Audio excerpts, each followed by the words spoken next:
రే కదా సదా శివయ్యా అన్నట్టు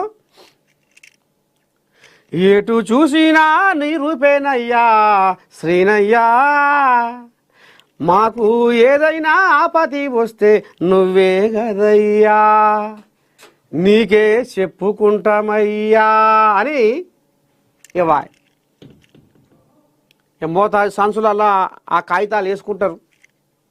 ఇగో మాకు ఈ సమస్య ఉంది సారు, ఇగో మాకు ఈ సమస్య, ఇగో మాకు ఈ సమస్య, ఇగో మాది గిది, ఓ మాది గిది, ఇగో గిట్లా ఈ రకంగా. అంటే ఒక మంత్రుల కాడ కూడా లేని జనజాతర ప్రజాసేవా భవన్లో ప్రజా దర్బార్లో ఈ రకంగా మూత మోగుతుందంటే దాని అర్థమైంది. మచ్చలేని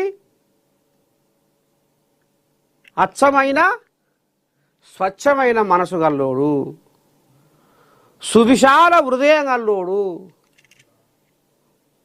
సుగుణాల ఉదయుని లెక్క ఆయన ఆ రకంగా జనాలకు సేవ చేస్తుండు. ఎవరి మనసు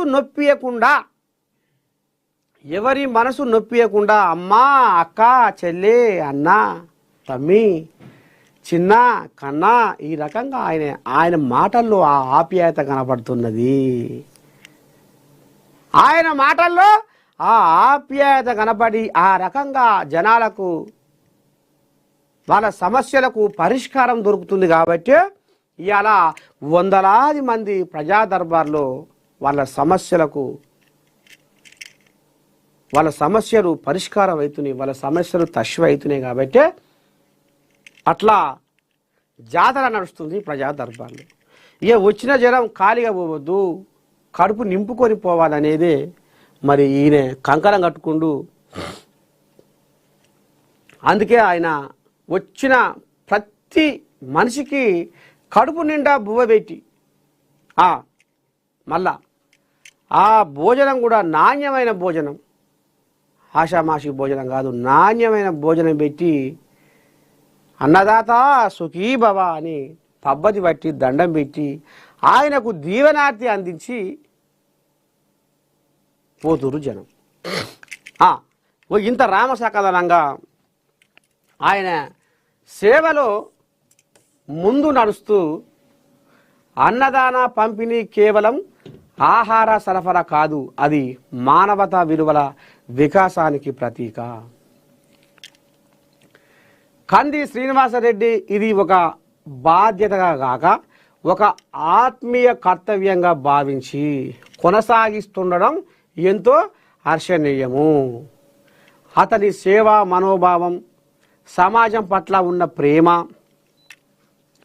తన సంపదను ఇతరులతో పంచుకోవాలనే దృక్పథం ఎందరికో ఆదర్శంగా నిలుస్తుంది.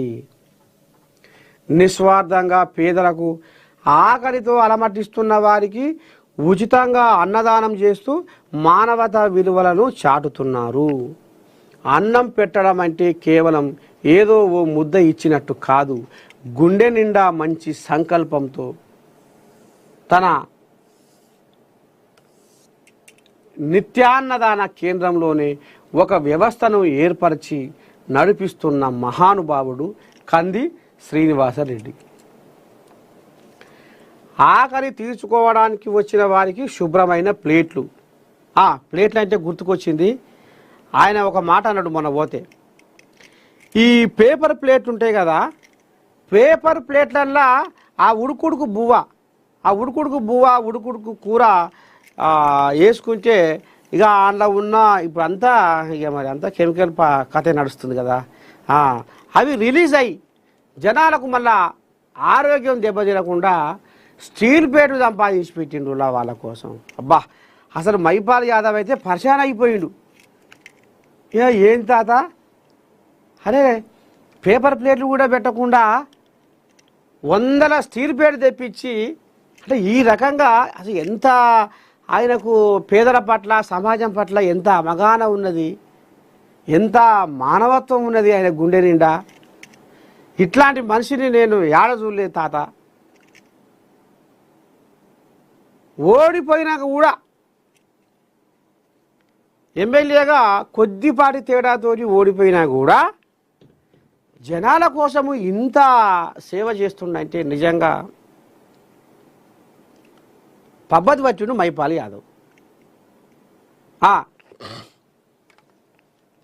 చేతులు కడుక్కోవడానికి నల్లాలు, తాగడానికి కూలింగ్ వాటరు, ఫ్యాన్లు అమర్చిన షెడ్డు కింద భోజనం ఇంతలా పేదలను అపురూపంగా చూసుకుంటున్నారు. కాబట్టి ప్రతిరోజు 1 గంట నుండి నిత్యాన్నదాన కేంద్రం వద్దకు పేదలు వందల సంఖ్యలో తరలి వస్తారు. 1 గంటకు మాపడం పువ్వ స్టార్ట్ అయింది. సరే ఓలోలు నా సొంటోళ్ళు చేదనై చేదగాక ఏ గాడ ఏదో దవాఖానా పక్కపోతే రిమ్స్ దవాఖానా ఉంది. రిమ్స్ దవాఖానాకు వచ్చిన వాళ్ళు పాపం హోటళ్ళల్లో తినాలంటే వందలు. ఇదంతా ఎరుకున్న ముచ్చటే. ఇక ఒకరికి ఆపద వచ్చిందంటే